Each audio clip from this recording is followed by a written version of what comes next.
Mr. Jones owned a cotton plantation and many slaves. One day he was talking to the owner of the plantation next to his, and Mr. Jones was lamenting the fact that times were tough. He was having to work his slaves harder than ever, and was having trouble with some of them being disobedient or trying to run away. The other plantation owner said he knew someone who could help. Day 1. One day Mr. Jones called his slaves together so a man named Mr. Smith could talk to them. Before beginning, Mr. Smith whispered to Mr. Jones, "Whatever I say, do not contradict me or interfere, and I promise you your slave troubles will end." "My name is Mr. Smith," he said to the slaves, "and this may be the happiest day of your lives. From today forward, you will no longer be slaves, but free men." Mr. Jones was so shocked he started to step forward, but Mr. Smith gestured for him to remain silent. He did, only because the other plantation owner had spoken so highly of Mr. Smith's skills. "You are no longer the property of Mr. Jones," Mr. Smith continued. "You are free. No more would you be forced to labor for the benefit of Mr. Jones. Now you can work for yourselves." Now the slaves were all murmuring and looking at each other. Many were smiling, many were looking puzzled. "In fact, you are now free to leave the plantation whenever you want," Mr. Smith said. "However, since we are surrounded by other plantations, if you leave, some other plantation owner will likely claim you as his own the moment you set foot on his property. So I urge you not to risk your newfound freedom by doing something so foolish. Instead, I suggest that you stay here, no longer as slaves, but as willing participants and part owners of this plantation. Yes, this is now your plantation."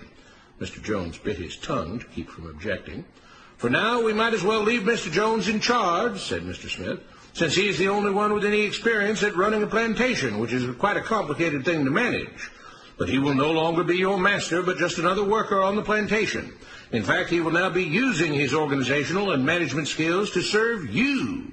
Whatever problems you may have had with him before, you are now all equals, and you need each other to make this work. If we all cooperate and work together, we can all reap the benefits together. In honor of this happy occasion, I present you this new symbol of togetherness and cooperation, this flag, which shall be the emblem of the new free Jones plantation." He held up the new flag, but most of those listening were still too amazed to respond. "And this shall be our motto," Mr. Smith announced. "We work together as free men for our mutual benefit, pledging our allegiance to the Jones plantation, which stands for prosperity, liberty, and justice for all. To celebrate, everyone has the rest of the day off. Enjoy your freedom, do as you please, and be back here tomorrow morning, bright and early, so that we may begin work on this great and noble new endeavor as equal free men." Finally convinced that Mr. Smith was serious, the former slaves applauded and cheered. Day 2. "We all want this plantation to do well," Mr. Smith said at the beginning of the next meeting, "so we can all share in the benefits. We all know that it takes a lot of effort to make a cotton plantation work. Just because you're all free doesn't mean you can stop working. In fact, since you're now working for yourselves, I expect you to work even harder than ever before, but now with pride and joy, knowing that you're working for yourselves. Of course, there still have to be rules. If everyone just does whatever he wants, the plantation won't produce anything. This experiment will fail, and we'll all starve. You should be thankful that Mr. Jones has agreed to stay on to lend his knowledge and skills to this endeavor, and I trust you will all do your own part to make this work. Several of you have been chosen to act as project supervisors to manage different aspects of the operation, to make sure everyone is doing his assigned job, to make sure that the rules are followed, and so on. The rest of you may head out to the fields to start your first day of work as free men." Day 3. The next morning, Mr. Smith had a grim expression on his face as the daily meeting began. "I have an unpleasant duty to do today," he said. "Yesterday, Charles was caught keeping some of the cotton he picked, presumably to sell for his own personal profit. That is against the rules. That is stealing. For that, Charles must be punished." 2 men tied Charles to the whipping post. "I take no joy in this," Mr. Smith continued, "but you must understand, if we do not maintain order, if we do not have rules that we all abide by, then the plantation will fail, and we will all suffer." The whip cracked against Charles' back. "But if we all pitch in for the common good, then we can all prosper. Being free doesn't mean you should be selfish and greedy.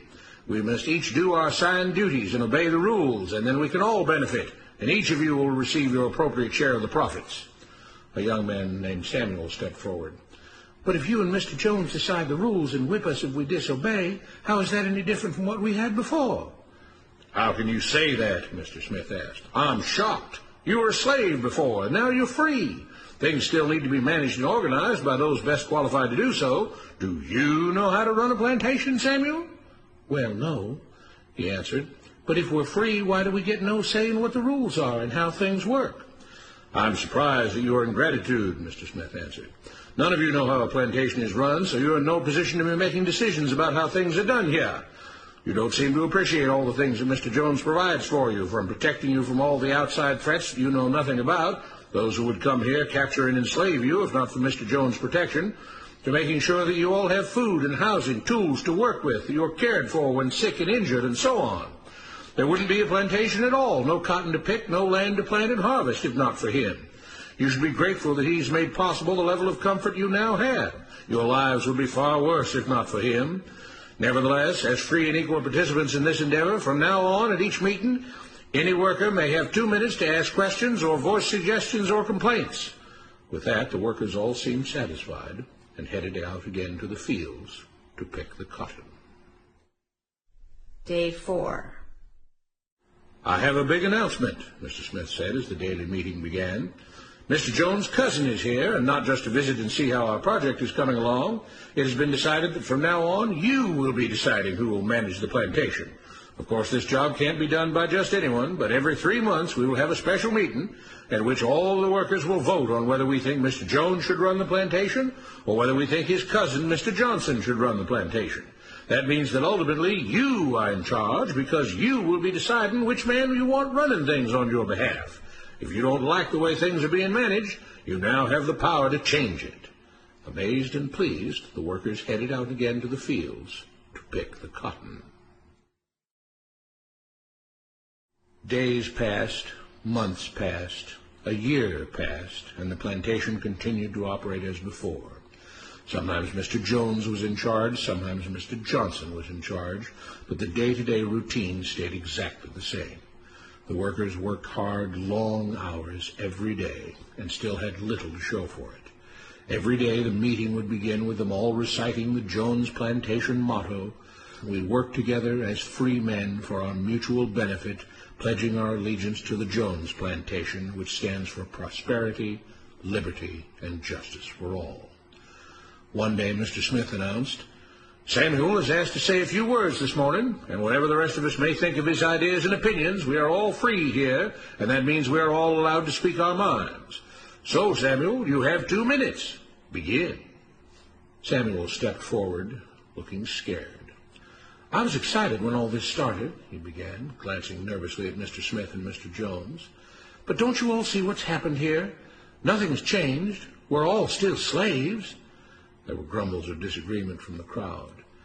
"They tell us what to do and whip us if we don't. They still make all the rules and punish us if we disobey. They let us make suggestions and complain about things, but they never really change anything. They let us choose between Mr. Jones and Mr. Johnson, but what's the difference? The situation stays the same. We do all of the work and they take as much as they want and decide how much they'll let us keep. They live in luxury, made rich by the cotton we pick. We do all the work and have to build our own huts, grow our own food, and take care of ourselves. They leave us just enough that we don't revolt or run away. This is not freedom. We're all still slaves. They've only changed the words they use, but nothing else has changed. They say we're all free and equal, but we're not. They command and we obey. That's not freedom. That's not equality. They say we're free to leave, but all that means is that we're free to be someone else's slave. Why should we work or obey the rules? We didn't agree to this. They made the system. They forced it on us. They control and rob us and call it freedom. They've deceived you into thinking that being able to choose which slave master you'll work for is the same as being free. It's not. Open your eyes. If you keep what you produce, they call it stealing. When they take what you produce, they call it sharing and fair distribution. Can't you see that this is all? Your time is up, Samuel, Mr. Smith announced calmly. At his gesture, 2 supervisors grabbed Samuel by the arms and led him to the whipping post. "I'm sorry, Samuel, but you've broken the rules. There are rules against encouraging others not to work and encouraging others to break the rules. You're only hurting all of us with your discontentment and your complaining and your disobedience." The whip fell, and Samuel let out a grunt. "Without rules, without order, all would be lost. Without law, there would be chaos. We can't just behave as wild animals, each doing whatever he pleases. We must all follow the plan and all do our duty for the betterment of everyone, and those who do not must be punished. The whip fell again, and blood flowed freely from Samuel's back. Samuel, it is you who are stealing from the others. When you don't do your assigned work, you are making more work for others. When you disobey the rules, it is you who are endangering the future of everyone else here. You are the thief. You are the criminal. You are the one trying to destroy the arrangement that keeps us all safe and prosperous. At every lash of the whip, the other workers cheered louder and louder, some yelling curses at Samuel. Being spoiled and selfish, you complain about everything, talking as if you're oppressed. But you are the one ruining things. You are the one keeping us from being all we could be. It is your greed and your rebelliousness that is hurting all of us. They all play by the rules, Mr. Smith said, gesturing at the others. What makes you think that you don't have to?